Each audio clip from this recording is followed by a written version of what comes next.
الجزائر وصلت.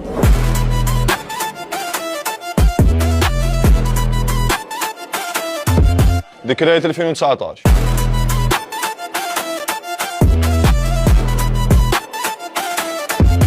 ما نخليوهاش طبعا.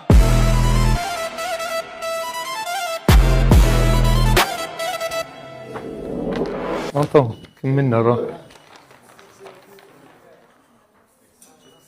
لتعود الكرة من جديد لمصلحة المنتخب الجزائري عن طريق أبو داوي في لمسة تمريرة إلى بغداد، ولا أروع. عمورة راح تقدم، فرصة جزائرية خطيرة تأتي بوداوي. عيني يوه، الله الله الله الله، هذا سحر، هذا جمال، هذا الجزائري ولا في الخيال. رياض محرز من بدري يسجل الهدف الأول للمنتخب الجزائري بعد هجمة منظمة وبعد عمل منظم. المنتخب الجزائري يسجل الهدف الأول. المحاربون لا يتأخرون، وفي الأمر حلم لا يتأخر الجزائر عن استئناف في كتابة التاريخ. من بغداد إلى عمورة، من عمورة إلى بوداوي بالكعب. يا عيني رياض محرز هنا بالتسديد، بذكريات ما فعله في القاهرة، بذكريات ما فعله في مصر. رياض محرز السحار يبقى ساحرا على الدوام. رياض محرز وأول أهداف المنتخب الجزائري في هذا اللقاء.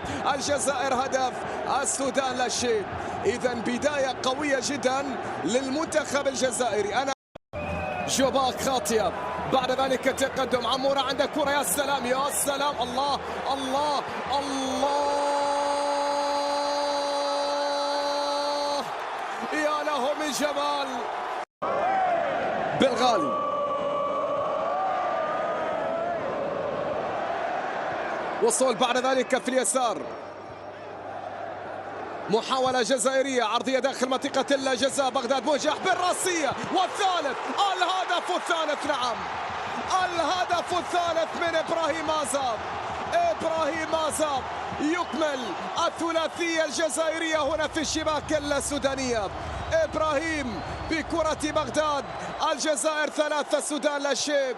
هكذا أصبحت الأمور، هكذا سارت الأمور. ولسان حال المحاربين. استعد يا إفريقيا، لقد عاد المحاربون. استعد يا إفريقيا، لقد عاد أخضر الجزائر. بكرة بلمسة من بغداد إلى إبراهيم عزاب في شباك الحارس موجد النيل. 3 أهداف للجزائر لا شيء للسودان.